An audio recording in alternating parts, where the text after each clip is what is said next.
My wife announced, "Your terminal diagnosis means I get everything. I already called lawyers." I said, "About that?"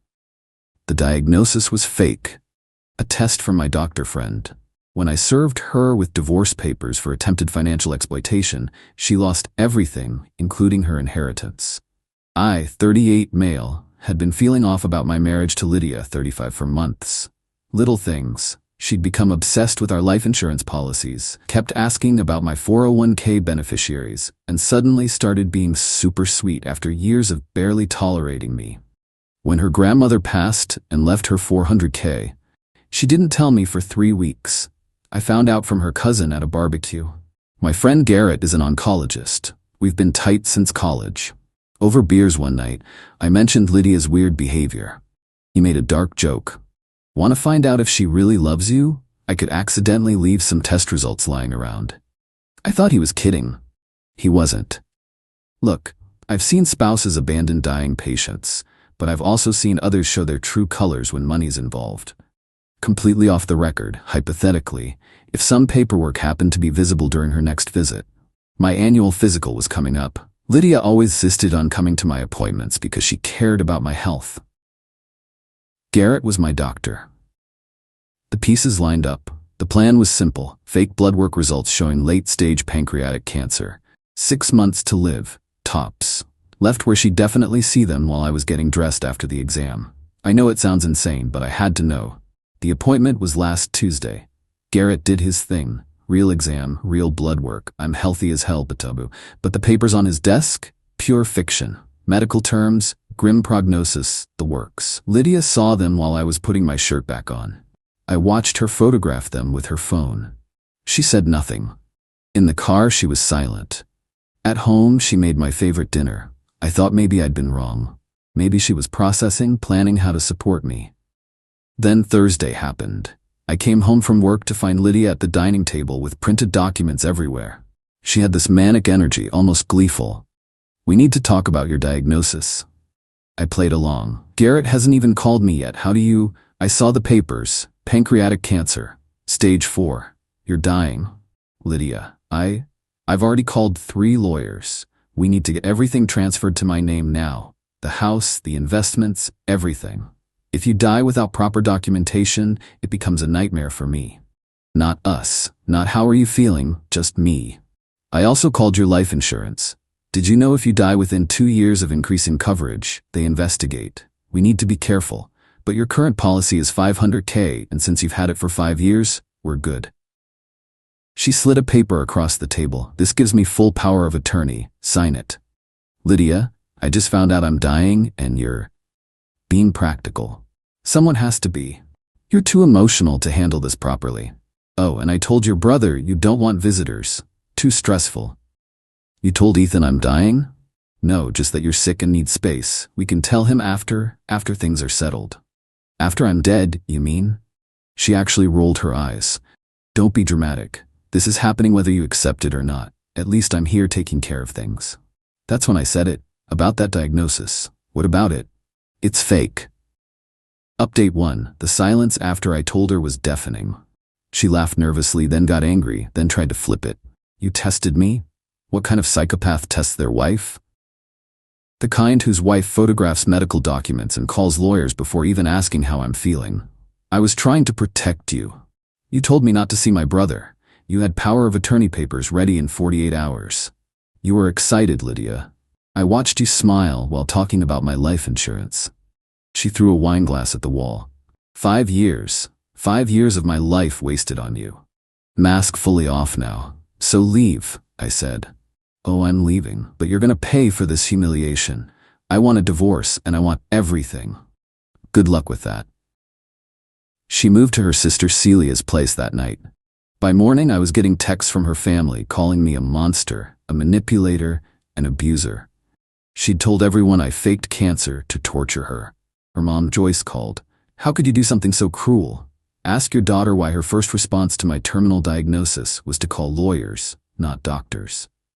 She was planning for the future. She was planning for her future, one where I conveniently died quick and left her everything. Joyce hung up. But then Lydia made a crucial mistake. She posted on Facebook, Devastating to discover the man you married is a pathological liar who would fake cancer for attention. Some people are truly sick, not medically, already consulting lawyers about emotional damage. My lawyer friend, not Garrett, an actual lawyer named Ramon, saw it and called me immediately. She just admitted in writing that you don't have cancer. Screenshot everything. The comments were interesting. Wait, he faked having cancer? Who does that? Why would someone fake cancer to their wife? There's more to this story. One of my coworkers commented, "Didn't you say last month your wife was asking about his life insurance?" Lydia deleted the post, but screenshots were already circulating. Update 2. Lydia hired Miranda Fitzgerald, allegedly the shark of divorce lawyers. First meeting was yesterday. I hired my own lawyer, Ramon's partner Curtis, who specializes in financial exploitation cases. Here's where Lydia screwed herself. She'd been so confident I was dying that she'd already quit her job. Told her boss she needed to care for her dying husband. Except now everyone knew I wasn't dying, so she just looked like a liar who quit for no reason. Her lawyer tried to argue I'd caused severe emotional distress with my deception. Curtis countered, "My client discovered his wife was planning to financially exploit him during a medical crisis. Her immediate response to his supposed terminal diagnosis was to secure assets, not provide support. We have evidence of attempted financial elder abuse." "He's not elderly or sick," Miranda snapped, but she believed he was terminally ill and immediately moved to seize control of his assets. That's attempted exploitation of a vulnerable person. The fact that he wasn't actually vulnerable doesn't change her intent. Then Curtis dropped the bomb. "We're also filing for alimony. Mrs. Lydia just inherited $400K from her grandmother." Meanwhile, my client had to take time off work to deal with the emotional trauma of discovering his wife saw him as a payday rather than a partner. "That's ridiculous," Lydia shrieked. "You quit your job," Curtis said calmly. "My client is the only income earner. Under state law, he's entitled to support." The way Lydia's face went from red to purple to white was something to behold. But the meeting got better. Curtis pulled out a folder. "We've also subpoenaed your client's search history. Would you like me to read it aloud?" Miranda grabbed the papers. Her face went pale. Turns out the day Lydia saw those fake results, she'd Googled, "How long does stage 4 pancreatic cancer take? Can life insurance investigate after death? How to transfer house title from dying spouse? Average life expectancy pancreatic cancer stage. Morphine overdose signs hospice." That last one made even her lawyer look disgusted. Update 3. Discovery phase has been wild. Lydia's financial records showed she'd been moving money for months, small amounts from our joint checking, which we used for bills, into an account I didn't know existed. About 15K total over the past year. But here's the kicker. She'd also taken out a life insurance policy on ME without my knowledge. $1 million, purchased 8 months ago. Forged my signature. Curtis was practically giddy. This is insurance fraud. Criminal charges level fraud. The policy company launched an investigation. Turns out you can't just take out massive life insurance on someone without their knowledge and consent. Who knew? Meanwhile, Lydia was spiraling on social media. Her sister Celia was posting on her behalf. The emotional torture Lydia endured from her sociopathic ex is unimaginable. Faking terminal illness to test someone is abuse. My brother Ethan responded. He tested whether she loved him or his money. She failed, spectacularly. Celia, she was trying to be practical during a crisis. Ethan, she Googled morphine overdose signs. That's not practical, that's planning murder. Celia deleted her posts. Then Lydia's mom Joyce tried to negotiate directly with me. Showed up at my work with coffee and tears. "Please, just give her something from the divorce. She's my baby girl." "Your baby girl tried to steal my house while she thought I was dying." She was scared. People don't think clearly when. Joyce, she took out $1 million life insurance policy on me without my knowledge. She was disappointed I wasn't actually dying. Joyce's mouth opened and closed like a fish. That's not. She wouldn't. The insurance company has the forged documents. She's probably going to be charged with fraud. Joyce left without another word. Update 4. The insurance fraud investigation concluded. Lydia was arrested last Tuesday. The mugshot was rough. Orange isn't her color. She was released on bail. Joyce put up her house as collateral. but the damage was done. The arrest was public record. Her former employer saw it and publicly stated they stand by their decision to accept her resignation. Translation: you're never working here again. The divorce negotiations got interesting. With criminal charges pending, Lydia's position was weak. Curtis went for the throat. Given Mrs. Lydia's attempt to defraud my client through false insurance policies, her documented plan to exploit his supposed terminal illness, and her current unemployment status versus my client's trauma-induced leave from work, were seeking. The house, mine before marriage, but she wanted half its value. Alimony for 2 years at $3,000 per month. All marital debt assigned to her, about $12,000 in credit cards she ran up. My legal fees, currently at $18,000. Her lawyer laughed. That's insane. She inherited $400,000, yes, but between bail, legal fees, and living expenses. Then she better settle quickly before that money's gone, Curtis said. Lydia exploded. I'm not giving him my inheritance.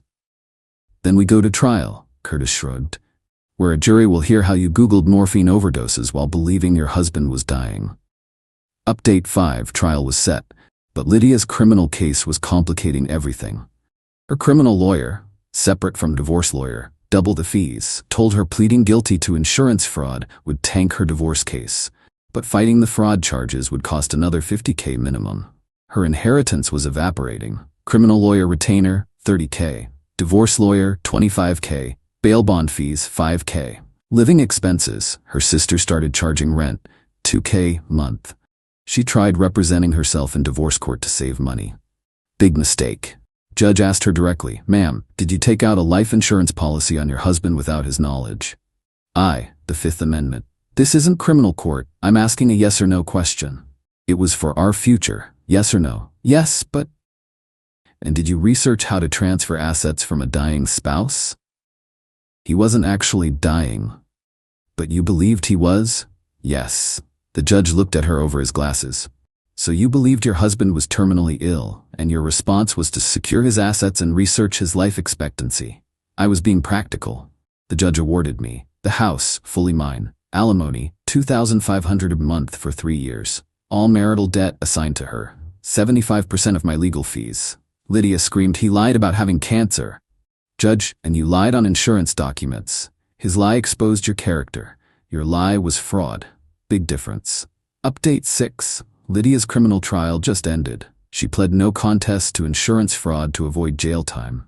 Got 2 years probation, 200 hours community service, and a $10,000 fine. But here's where her inheritance went. Criminal lawyers, final bill, $45,000. Divorce lawyers, $40,000. She went through 3. My alimony, $7,500 so far. My legal fees, court-ordered, $13,000. Criminal fine, $10,000. Bail bond fees and court costs, $8,000. Total, $123,500. She's also been paying her sister Celia rent, living expenses, and had to buy a car since the Lexus was mine. Another $15,000 gone. From a $400,000 inheritance, she has maybe $250,000 left. But wait, the IRS entered the chat. Turns out, taking money from marital accounts and hiding it, that needs to be reported. She owes back taxes plus penalties. Another $20,000. Plus, I'm getting $25,500 a month for 3 more years. That's $87,500 total. She'll have about $140,000 left when this is over. Still sounds like a lot? Not when you're 35, unemployable in your field. Financial services don't hire people with fraud convictions, and have no retirement savings because you expected to inherit your husband's. Update 7. Plot twist nobody saw coming. Lydia's grandmother's estate is being contested. Turns out, Grandma's other children, Lydia's aunts and uncles, were suspicious about the will leaving everything to Lydia. They hired a forensic accountant who discovered Lydia had been helping Grandma with her finances for the last 2 years. By helping, I mean moving money around and getting Grandma to sign things. Sound familiar? The estate lawyer called me as a witness since I was still technically married to Lydia when this was happening. I testified honestly. I had no knowledge of her grandmother's finances, but I provided evidence of Lydia's pattern of financial manipulation. The judge froze the remaining inheritance pending investigation. Lydia called me from a blocked number. "You destroyed my life. I have nothing." You have what you always had, yourself. That's what you valued most anyway. I'm going to be homeless. Celia's kicking me out. Maybe Garrett knows a good oncologist who needs a roommate. This isn't funny. I could go to jail if they prove I manipulated Grandma. You mean like you tried to manipulate me? I was trying to secure our future. No, you were trying to secure your future. One where I conveniently died and left you everything. How'd that work out? She hung up sobbing. Final update. It's been 6 months since that doctor's appointment. Here's where everyone stands. Lydia, living in a studio apartment, working as a cashier at a grocery store, only place that would hire her with a fraud conviction. The investigation into her grandmother's estate found financial elder abuse. She had to return $200K to the estate to avoid prosecution. After paying back the estate, taxes, fines, lawyers, and my alimony, she's broke. Negative broke. Actually, she owes her lawyer another $20K. Her social media is gone. Her family barely speaks to her. Celia posted last week about cutting toxic people out, even family, with a pointed comment about thieves and liars. Me, still in my house, back at work full-time. The alimony helps with the therapy I needed after discovering the person I married saw me as a walking life insurance policy. Dating isn't on my radar yet, but I joined a bowling league. My team name, Terminal Velocity. Garrett thinks it's hilarious. The marriage. Officially dissolved. The judge's final words were memorable. Ma'am, marriage is about in sickness and in health, not ooh, sickness, time to cash in. Divorce granted. The inheritance. The aunts and uncles split the $200K Lydia had to return. They sent me a thank you card for testifying. Weird, but appreciated. The life lesson. When someone shows you who they are, believe them. When Lydia saw those fake cancer papers, she showed me exactly who she was. Someone who saw my death as a payday. The fake diagnosis didn't create her greed. It revealed it. People keep asking if I feel guilty about the test. Nope. That test saved me from spending my life with someone who was literally Googling how long I'd take to die. It cost her everything. But that's what happens when you bet against someone's life. Sometimes you lose the gamble. To anyone reading this, if your partner gets more excited about your life insurance than your life, run. Don't wait for them to show their hand. The house always wins when you're playing with someone who sees you as chips to cash in. Oh, and Lydia, if you're reading this from your studio apartment during your break at the grocery store, next time someone tells you they're dying, maybe try asking, how are you feeling? Instead of, how much am I getting? Just a thought. Edit. To the people saying the test was unethical? Maybe. But you know what's more unethical? Forging someone's signature on $1 million life insurance policy and Googling morphine overdoses. Just saying. Edit 2. Garrett is still my doctor. No, he didn't break any laws. The papers were never official medical documents, just props for a test. No different than those fake lottery tickets people use for pranks, except this prank revealed attempted murder planning. Edit 3. For those asking, yes, this is legal to share. Court records are public. Lydia's convictions are public. The only thing I can't share are the actual forged insurance documents. But trust me, you're not missing much. Just her terrible attempt at my signature.